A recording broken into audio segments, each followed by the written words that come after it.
किस तरह से आप देखिएगा अचानक से जब चुनाव आता है अयोध्या का मुद्दा उठ जाता है। जिस तरह से इस बार चुनाव आना है तो किस तरह से हर मस्जिद के नीचे मंदिर है ये मुद्दा उठ गया है। वो समुदाय वो लोगों का समुदाय है जिनको नहीं फर्क पड़ रहा कि उनके बच्चों को शिक्षा मिलेगी नहीं मिलेगी। उनको नहीं फर्क पड़ रहा कि कल को प्राइवेटाइजेशन हो जाएगा तो 2.5 लाख 3 लाख फीस हो जाएगा। उनको नहीं फर्क पड़ रहा कि किस तरह से महंगाई है ना। ये लोग संविधान से ही तो डरते हैं क्योंकि ये लोग वो लोग हैं जो मनुस्मृति में विश्वास करते हैं, जो उनके सारी तानाशाही के खिलाफ, उनके सारी डिस्क्रिमिनेटरी जितनी भी पॉलिसीज है उसके खिलाफ कौन उतर रहा है सड़क पर? छात्र और शिक्षक। नमस्कार, मैं नामनी शर्मा सजग भारत में एक बार फिर से आप सभी का स्वागत करती हूँ। और एक बार फिर से जो है तमाम जो छात्र हैं वो सड़कों पर एक बार फिर से उतर चुके हैं। इस समय जो है हम दिल्ली यूनिवर्सिटी के बाहर मौजूद हैं और यहाँ पर तमाम संगठन, तमाम छात्र एक बार फिर से प्रोफेसर रतन लाल की रिहाई के ऊपर जो है वो लगातार गुहार लगा रहे हैं। अंजलि हमारे साथ है। एकदम से गिरफ्तारी कर लेना और यहाँ पर आप रिहाई की जो मांग लगा रही है, गिरफ्तारी एकदम से बिना बताए जो है चीजें हुई हैं, क्या कहेंगे? जी बिल्कुल। और मतलब रतन लाल ने जब एक पोस्ट लिखा था है ना, और उस पोस्ट के बाद उनको लगातार इस तरह के थ्रेट्स आ रहे थे कि घर में घुस के मारेंगे, उठा लेंगे और इस तरह के। उसके बाद वो एक ओपन लेटर भी लिखते हैं प्राइम मिनिस्टर को सिक्योरिटी का डिमांड करते हुए, ये बोलते हुए कि मुझे या तो किसी पुलिस से मतलब सिक्योरिटी प्रोवाइड किया जाए। और हम देखते हैं कि रात के अंधेरे पे instead of providing him security, police चोरों की तरह घुसती है और बिना कोई चार्जशीट दिखाए, बिना कोई कंप्लेन का कुछ भी दर्ज हुए दिखाए कि किस बेसिस पे उनको उठाया जा रहा है, उनको उनके घर से उठा लेती है। किसी धर्म को एक कहते हैं कि ठेस पहुंचाने वाली बात या धर्म जाति का मामला वो ट्वीट में दिखा, लोगों का कहना है, जिसकी वजह से जो है गिरफ्तारी हुई है। जी बिल्कुल। और धर्म और जाति का तो मामला ही है ना, क्योंकि 2024 का चुनाव है। इनको एक जो प्रॉपर लॉबी है, एक जो बीजेपी आरएसएस का जो सपोर्टर है, जो इस तरह का लॉबी, उसको खुश भी तो करना है ना। किस तरह से आप देखिएगा अचानक से जब चुनाव आता है अयोध्या का मुद्दा उठ जाता है। जिस तरह से इस बार चुनाव आना है तो किस तरह से हर मस्जिद के नीचे मंदिर है ये मुद्दा उठ गया है। तो ये इस तरह की चाल है ना कि जो बेरोजगार लोग हैं, जो शिक्षा जिनको नहीं मिल पा रही है, उस मुद्दे पे कहीं कोई भारत में ये सवाल ना पूछ ले किस तरह से इंडियन रुपीस का जो वैल्यू है गिरता जा रहा है। ये सारी चीज़ों पर है ना। दिल्ली विश्वविद्यालय में ही हम देख रहे हैं एनईपी जैसी पॉलिसीज आ रही हैं। कहीं ना कहीं पहले कोर्ट का फैसला जो था उस समय तक आया नहीं था कि वो क्या है। लगातार उस मामले में जो है कोर्ट अपना संज्ञान ले रहा है, पर उसके बाद इस तरीके का ट्वीट जो आता है उसको गलत तरीके से लिया जाता है, गलत तरीके से जो है दर्शक जो है वो उस चीज़ को देख रहे हैं। जी बिल्कुल। और मुझे लगता है आप ये समझिए ना, कोई भी व्यक्ति अपना एक ओपिनियन अगर एक्सप्रेस करता है, आपको अगर उससे एतराज़ है आप क्रिटिसाइज करिए, है ना। आप भी अपना ओपिनियन दर्ज करिए।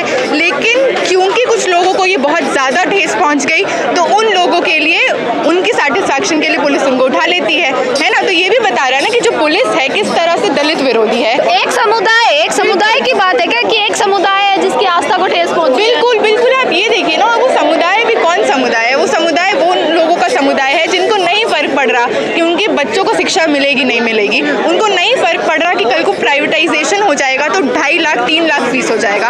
उनको नहीं फर्क पड़ रहा कि किस तरह से महंगाई है। उनको नहीं फर्क पड़ रहा क्योंकि वो जो नफरत की जो राजनीति है, जो प्रोपेगेंडा है बीजेपी आरएसएस का, वो पहुंच चुका है उन तक। और लगातार जो है आपने पहले भी देखा होगा, केवल यही ट्वीट नहीं, केवल यही टिप्पणी नहीं, प्रोफेसर रतन लाल है, काफी वीडियोस भी उनकी लगातार हम देखते हैं कि क्रिटिसाइज जो है गवर्नमेंट की जो पॉलिसीज हैं या गवर्नमेंट का विरोध करना, ये लगातार जारी है। तो ये भी कहीं ना कहीं कारण हो सकता है। और रतन लाल वो प्रोफेसर हैं, वो बुद्धिजीवी हैं एक तरह से, है ना। बिल्कुल। और डीयू में उनका अगर आपको पता हो, अम्बेडकर नामा करके वो एक चैनल भी चलाते आए हैं एक लंबे समय से।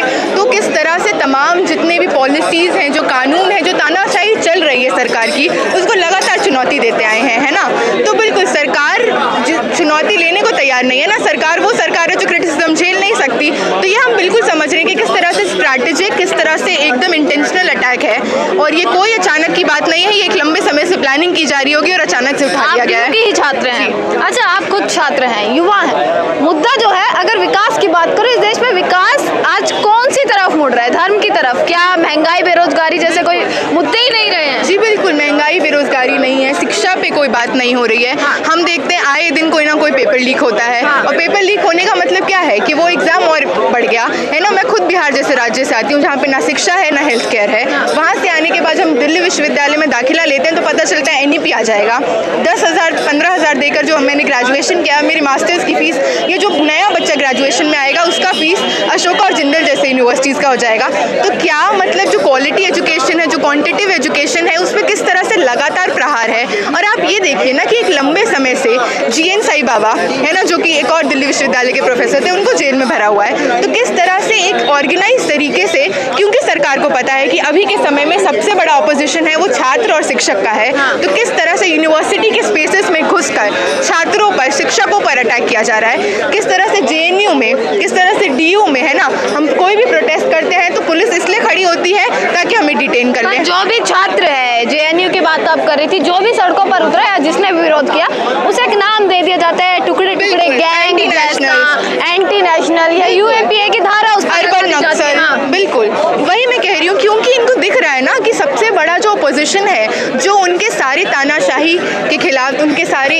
डिस्क्रिमिनेटरी जितनी भी पॉलिसीज़ है उसके खिलाफ कौन उतर रहा है सड़क पर? छात्र और शिक्षक। तो इसलिए वो अटैक कर रहे हैं, चाहे वो शर्जील इमाम हो, चाहे वो उमर खालिद हो। ये लोग कौन है? ये लोग वो लोग हैं जो एक हाथ में संविधान लिए खड़े रहते हैं और दूसरी तरफ वो बात करते हैं कि किस तरह से लोकतंत्र को वापस से जिंदा करना है ना। ये लोग संविधान से ही तो डरते हैं, क्योंकि ये लोग वो लोग हैं जो मनुस्मृति में विश्वास करते हैं। अच्छा, यहाँ पर मैं देख रही थी कि सबके हाथ में एक संविधान का एक पर्चा है, तो क्या आज ये सभी लोग के संविधान में विश्वास कर रहे हैं? जी बिल्कुल, हम विश्वास या देश जो है वो संविधान के हिसाब से चल रहा है? नहीं, बिल्कुल हम विश्वास कर रहे हैं, पर देश चल नहीं रहा है और हम यही चाहते हैं कि चले, है ना। अगर चल रहा होता तो रतन लाल हमारे साथ यहाँ पे होते। बिल्कुल नहीं चल रहा है ना, रतन लाल हमारे साथ होते, शर्जील इमाम बाहर होते, एन साई बालाजी बाहर होते, और इस तरह के हनी बाबू थे, है ना। हनी बाबू भी DU के प्रोफेसर हैं जिनको जेल में भर दिया गया था। तो इस तरह के जो बुद्धिजीवी हैं, जो इंटेलेक्चुअल्स हैं, जो स्कॉलर्स हैं, और तमाम इस तरह के लोग, अब भारत की जेल की संख्या देखेंगे तो सबसे ज़्यादा मुस्लिम्स और सबसे ज़्यादा दलित भरे हुए हैं। ऐसा क्यों है? अगर संविधान सच में होता तो वो जेल की हालत नहीं होती।